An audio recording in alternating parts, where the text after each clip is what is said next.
Je ne vais pas mentir, les stands c'est de loin ma partie préférée du manga. J'adore les personnages certes, mais que serait un excellent personnage sans un pouvoir qui est tout aussi badass que son manieur? Eh bien, pas grand chose, on ne va pas se mentir. Qu'est-ce qui fait qu'un stand plaise ou non? Eh bien, si vous aussi vous avez déjà posé la question un jour, eh bien sachez que vous êtes au bon endroit, car c'est exactement la question auquel on va répondre aujourd'hui. Mais bien sûr, avant de se lancer dans le sujet, je voulais vous dire un merci. Comme vous le savez, je ne peux pas faire des vidéos toute l'année à cause de mes études, et le fait de pouvoir reprendre à chaque fois pendant les vacances et que vous soyez toujours là pour m'écouter, eh bien ça me motive à continuer, donc merci à vous. Les petits likes, commentaires, abonnements ou même la nouvelle fonction de YouTube, là les boosts, bah ça m'aide beaucoup, donc vraiment merci à vous. Aussi, bien sûr, avant de commencer, on va faire les fils rouges. Merci au Discord de Serway2VF pour les scans JoJo en français et en coloré, ça aide énormément pour la qualité des vidéos, donc n'hésitez pas à faire un tour sur leur Discord, même si bien sûr ça ne vous empêche pas d'acheter le manga pour soutenir notre très cher Araki. Si vous voulez parler avec d'autres fans du manga, eh bien n'oubliez pas de rejoindre mon Discord ainsi que celui de Jojo Lovers, les liens des Discords sont bien sûr dans la description. Enfin, merci encore une fois à Berg pour la miniature qui est toujours aussi belle, un gros merci à toi BG. Maintenant que ça c'est dit, intro.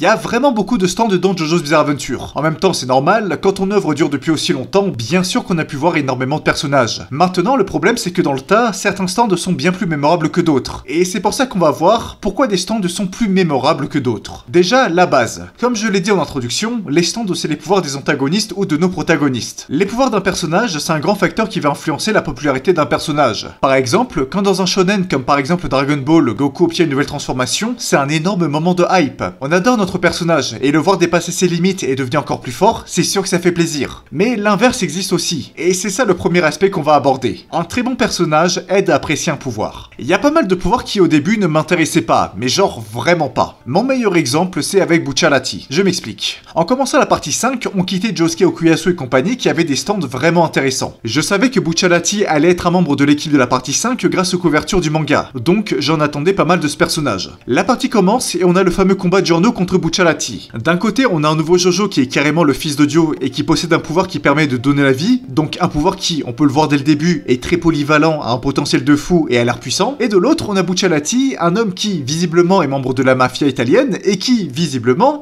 peut créer des fermetures éclairs. Attends, quoi? Ok, j'avoue que la première fois que j'ai lu ce passage, je me suis posé beaucoup de questions, car pour un personnage qui fait partie de la mafia, je trouvais le stand vraiment pas impressionnant. Et après, quand l'histoire a continué et que j'ai vu Abakio, alors là, je me suis vraiment posé encore plus de questions.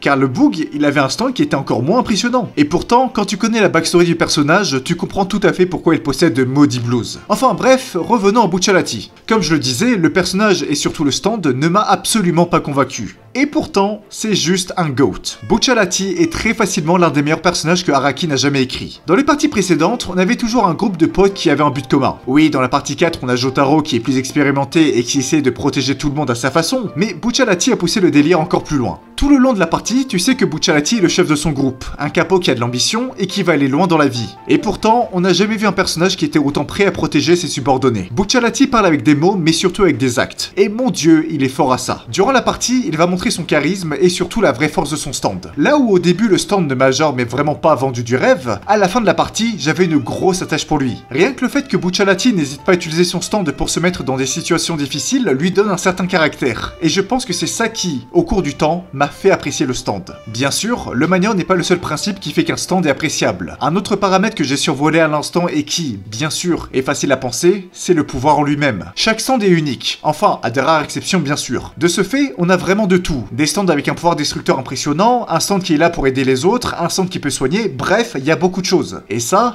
permet de toucher le plus grand public possible. Bien sûr, il y a des thèmes qui sont plus prisés que d'autres. Tout le monde adore King Crimson ou Killer Queen, car ce sont des vraies menaces et qu'ils ont un pouvoir vraiment très cool. Tout le long de leur partie, King Crimson et Killer Queen représentaient une énorme menace. Et petit à petit, ça a amené au climax Killer Combat de fin. Mais ce ne sont pas les seuls à gagner une telle aura. À vrai dire, j'ai un petit peu triché en prenant des stands d'antagonistes de fin de partie, car oui, bien sûr, Araki va mettre le paquet pour eux. Rien Rien que pour rester sur le thème de la menace, Crime, le stand de Vanilla Ice ou Justice sont deux excellents exemples. Ces stands sont sortis de nulle part et ont redéfini les codes qui permettent de qualifier un stand de dangereux. La façon la plus simple pour nous faire apprécier un stand, c'est pour nous montrer sa dangerosité. Et ça, les parties 5 et 6 de JoJo sont peut-être le meilleur exemple en la matière, car ce sont les deux parties qui possèdent la moyenne des stands les plus puissants. Et à vrai dire, c'est normal, car d'un côté on a des mafieux et de l'autre des prisonniers. C'est pour cette raison que les stands de la branche des assassins de passionnés est aussi populaire. Les antagonistes sont relativement charismatiques pour la plupart, mais possèdent tous des stands très puissants. Oui, Beach Boy est dans l'équation, et si vous ne comprenez pas pourquoi, eh bien j'ai déjà parlé en long, en large, en travers du combat de Pesci et Prosciutto contre Giorno et compagnie. Non, vraiment, encore une fois, quel combat de fou. C'est grâce à des combats aussi mémorables qu'un stand te marque, et je parle littéralement d'une canne à pêche. Voilà, combat de fou, vraiment. Un autre exemple serait celui de Crazy Diamond. Bon, oui, c'est un petit peu de la triche car c'est le stand d'un JoJo, et oui, bien sûr, il sera plus mis en valeur que d'autres stands, mais pourtant, il est l'un des pouvoirs les plus simples à expliquer. Remettre quelque chose ou quelqu'un à un état initial. C'est terriblement simple comme pouvoir, et pourtant, en tant que soigneur, rien ne peut égaler les pouvoirs de Chris Diamond. Et c'est pour ça qu'il marque autant les gens. Quand en plus sur le côté tu le combines à Zahando qui fait l'inverse et détruit tout, eh bien tu as un combo de stand qui est plus que mémorable. Et ça, bien sûr, ça marque les esprits. Maintenant, un bon contre-exemple serait Dark Blue Moon.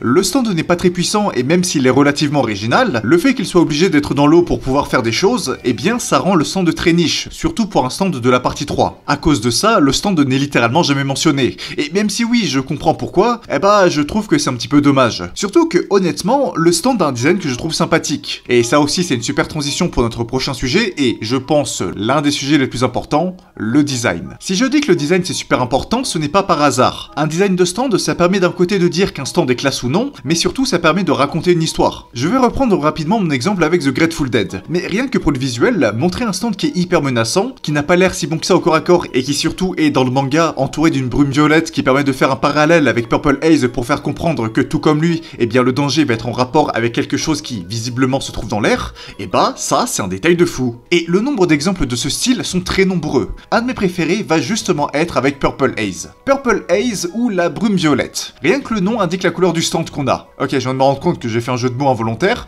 Ok, c'était pas voulu. Bref, le design du stand c'est un savoureux mélange entre l'Italie et la colère. Bref, Fogo. On va avoir un stand humanoïde qui est habillé comme un arlequin, qui, bien sûr, fait écho à la commedia dell'arte, mais qui est constamment sous une rage dévorante. Le stand a les lèvres cousues et ne fait que baver, tel un vrai animal. On a l'impression que le stand a la rage, et le fait qu'il possède une visière sur la tête ne peut que renforcer l'idée qu'il est contagieux. Ce côté bête féroce qui a la rage, ça permet à la fois de montrer que le stand a un pouvoir extrêmement violent, et surtout ça suggère qu'il s'agit d'une maladie ou d'un truc qu'il peut te refiler. Et c'est exactement ça. Ce stand c'est littéralement la matérialisation de la couleur de Fugo, et ça fonctionne juste tellement bien. Ça, c'est un design qui vaut un 10 sur 10. Bien sûr, il n'est pas le seul, et beaucoup de stands racontent une histoire des plus belles avec leur apparence, mais aussi leur nom. C'est le cas par exemple de Crazy Diamond. Crazy Diamond, c'est une référence à la musique Shine On You Crazy Diamond du groupe de Pink Floyd. La musique est en réalité un message à Syd Barrett, groupe fondateur du groupe qui a dû, en 1968, quitter le groupe à cause de ses addictions à la drogue. Shine On You Crazy Diamond a pour message « J'espère que tout redevienne comme avant, comme au début du groupe, sans tous les problèmes ». Et c'est pour cette raison que Chris Diamond est capable non pas de soigner les gens, mais de remettre des choses à un état initial. C'est un message qui est extrêmement fort et poétique, et qui, pourtant, passe au-dessus de la grande majorité des lecteurs qui n'ont pas la référence. C'est pour ça que pour moi, un design d'un nom de stand, c'est tout aussi important, voire presque plus important que le pouvoir du stand en lui-même. Y a pas besoin d'être capable d'arrêter le temps ou de détruire la planète pour avoir une belle histoire à raconter, et c'est ça qui me plaît. Un bon design, ça a la classe. A l'inverse, on a des stands qui ont des designs qui sont juste là. Genre par exemple, allez, on a The Sun qui est un soleil car c'est la carte du soleil, ou bien The Lock, qui est un verrou.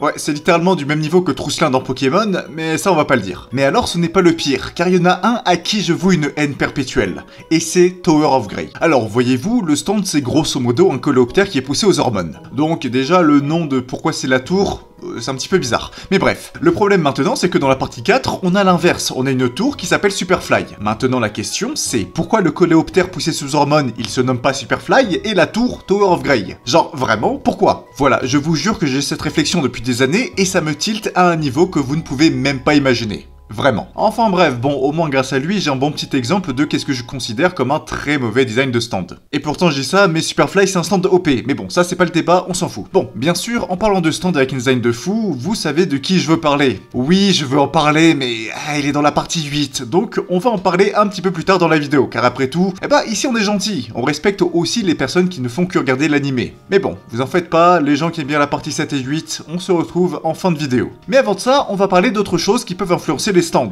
et c'est bien sûr l'originalité. Au début du manga, on nous a toujours vendu les stands comme la matérialisation de l'esprit combatif d'une personne. On avait donc alors devant nous très souvent des sortes d'humanoïdes avec des capacités, ou bien des objets avec des pouvoirs. Bref, même si les stands sont tous un petit peu différents les uns des autres, bien sûr certains sont très particuliers, et c'est ça qu'on aime. L'introduction des stands phénomènes a pour ma part changé ma vision des stands. Rien que penser à l'originalité de Bohemian Rhapsody, ça me fait plaisir. Ça, c'est un stand qui fait peur et qui est hyper dangereux. Je veux dire, on parle d'un stand à portée mondiale quand même. Et qui, surtout, n'a pas vraiment de forme vu qu'il prend l'apparence de l'imagination des gens. Bref, quelque chose de super original qui m'a vraiment marqué. Les stands originaux, ça fait toujours de l'effet. Mais parfois, ça fait un petit peu l'effet inverse. Par exemple, je vais prendre l'exemple des Rhodes et de Sky High. Le fait que le stand qui, du coup, est juste un petit bracelet nul, contrôle des animaux, en vrai, j'ai trouvé l'idée intéressante. Mais malgré ça, le stand ne m'a pas plu. Alors, c'est peut-être aussi parce que le stand est vraiment violent, surtout pour du JoJo, mais en fait, je ne sais pas. Je dis ça, mais je suis une personne qui aime beaucoup les seinen. Mais écoutez, cette fois, ça n'a pas fonctionné. Alors que pourtant, un stand comme Metallica qui est genre horrible dans sa façon de combattre,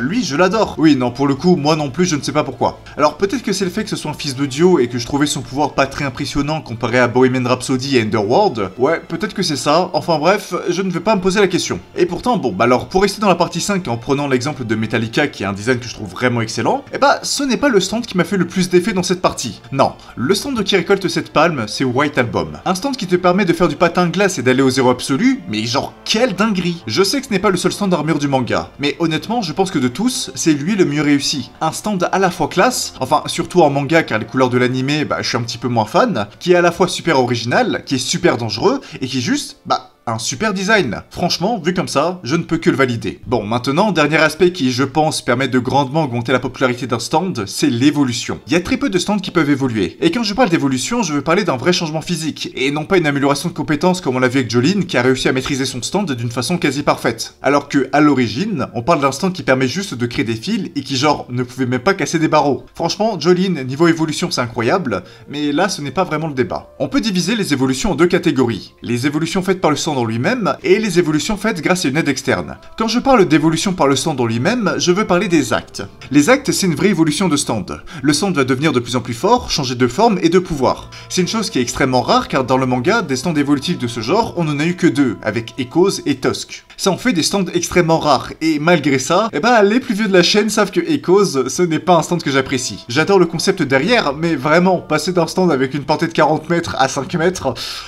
ça fait quand même mal. Alors que vraiment, l'idée de l'acte 3 est sympa. Mais l'acte 2 était tellement bien que genre...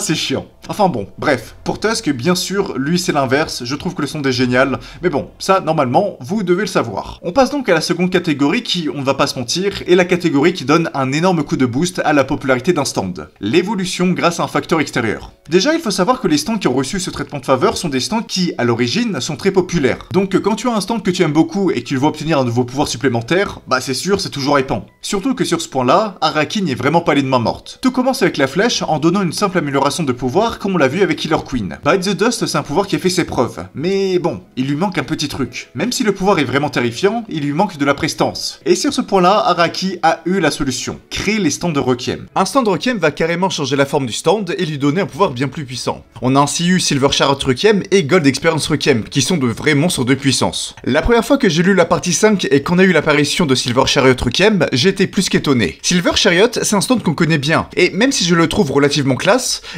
je ne l'ai jamais trouvé menaçant. C'est un stand qui est certes fort, mais je n'ai jamais considéré le stand comme étant une véritable très grosse menace. Et là, après que Paul Naref a réussi à utiliser la flèche sur son stand, tout a changé. Déjà, rien que le nom du chapitre m'avait marqué. Requiem résonne en silence. Pour vous dire qu'un titre de scan me marque autant, ça annonce déjà la couleur. Et après, tout ce qui en a découlé était génial. C'est l'un des rares combats où vraiment, j'étais un petit peu stressé. En fait, je ne savais pas qu'est-ce qui pouvait arriver. Et c'est ça qui est génial. Et en plus, l'apparition de Requiem a vraiment eu un impact sur la partie. Je veux dire, l'arrivée de ce nouveau stand a littéralement envenimé la situation. Changer les âmes de tout le monde a créé un remue-ménage sans nom. Et c'est comme ça qu'Araki a réussi à marquer les gens. Il a créé un nouveau tiers de stand avec un design très imposant, un pouvoir très puissant et original, et surtout créer un mystère. Et ça, il a réussi à le refaire bien sûr avec notre très cher Gold Experience, mais cette fois-ci, il a juste complètement pété un câble. Là, c'est même pas un stand, c'est une arme de destruction massive. Mais qu'est-ce que ça fonctionne bien. Bon, encore une fois, je vais chipoter, mais vraiment...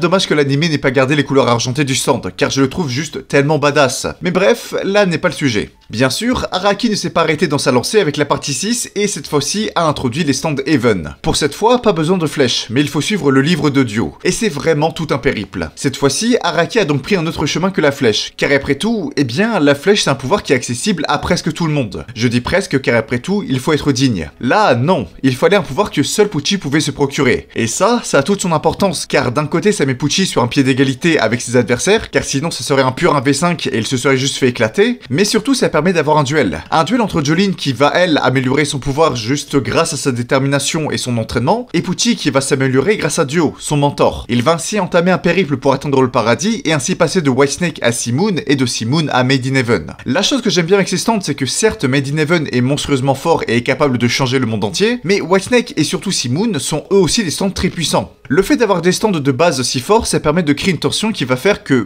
on s'attend à ce que la forme finale du stand soit dévastatrice. Et ça, bien sûr, ça permet de rendre un stand encore plus intéressant. Mais peut-on bouger le concept encore plus loin? Eh bien oui. Mais cette fois-ci, on va entrer dans le terrain du manga, donc eh bien, si vous regardez juste l'animé, c'est à ce moment-là que nos chemins se séparent. On va parler de la partie 7 et 8, donc si vous ne voulez pas vous faire spoil, eh bien, je vous invite à regarder d'autres vidéos de la chaîne pour me soutenir. Donc merci d'être arrivé jusque-là, et je ne peux que vous souhaiter une très belle journée. Voilà, à plus. Bon, maintenant que ça c'est dit, passons à la partie 7. L'une des façons d'augmenter la hype autour d'un stand, c'est ni plus ni moins que d'y ajouter une mécanique de partie, le cadavre sacré et la rotation. C'est deux concepts que j'ai pu explorer dans des vidéos de plus de 40 minutes, donc vous savez à quel point c'est des concepts qui sont forts. Donc maintenant, avoir un stand qui va évoluer, passer de petits stands nuls à un stand capable de passer à travers les dimensions, ça c'est un truc de fou. Donc bien sûr que cette évolution nous fait apprécier le stand, surtout que le manieur n'est ni plus ni moins que Johnny. Comme j'ai dit avec Cause, les actes sont importants, car ça permet de refléter l'évolution de l'esprit combatif du manieur. Mais dans le cas de Johnny, c'est un petit peu différent, car son évolution de stand est surtout liée à sa maîtrise de la rotation. De cette façon, plus Johnny devient un maître de la rotation, et plus Tusk deviendra puissant. Mais bien sûr, ce n'est pas le seul concept lié à cette partie. On a aussi le corps sain. Et cette fois-ci, c'est Valentine qui va être le grand gagnant. D4C a une place un petit peu particulière pour un stand, car le vrai danger, c'est lui, ce n'est pas Valentine. Si Valentine meurt, on peut changer de Valentine et le combat continue. Mais si D4C meurt, alors là, c'est la fin.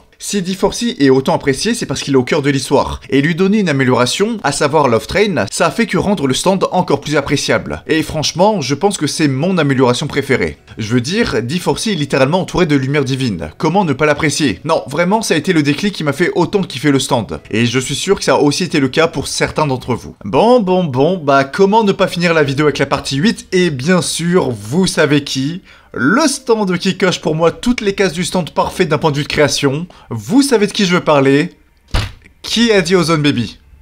Ok, non, toi tu sors. Oui, bon du coup, bien sûr, on va parler de Wonder of You. Wonder of You, c'est juste la version Rokem de D4C d'un point de vue de vol d'identité. Comme je l'ai déjà dit, D4C avait un rôle déjà parfois un peu plus important que Valentine. Mais là, c'est pire. Le stand prend une place tellement importante dans la partie qu'il a bien plus de temps d'écran que Toru, le manieur. Et ça, c'était un gros risque. Je sais qu'il y a des grands fans de Toru, et à vrai dire, je comprends tout à fait. Mais personnellement, ça n'a pas réussi à prendre. J'ai vraiment eu l'impression que Wonder of You prenait toute la lumière du projecteur. On n'est pas dans un cas extrême comme avec Carnet et Notorious Big, où la Carnet n'a même pas pu placer un mot, mais quand même, quand tu compares le stand à The World, Killer Queen ou autre, il y a un sacré ravin au niveau de la personnalité des stands. Le fait que le stand joue de nous pendant la grande majorité de la partie, le fait qu'il fait croire qu'il est le manieur et qu'en plus il est bourré de références artistiques, c'est tout ça qui fait de lui un stand plus que mémorable. Araki a réussi à mêler l'idée de l'homme au chapeau melon à la mécanique des calamités. L'homme au chapeau melon, c'est une série de peintures du peintre René Magritte où il peint un homme qui possède un visage tout le temps caché. De cette façon, la curiosité des visiteurs les pousse à vouloir savoir qui se cache derrière cette silhouette. Et c'est exactement la même chose qui va pousser nos protagonistes.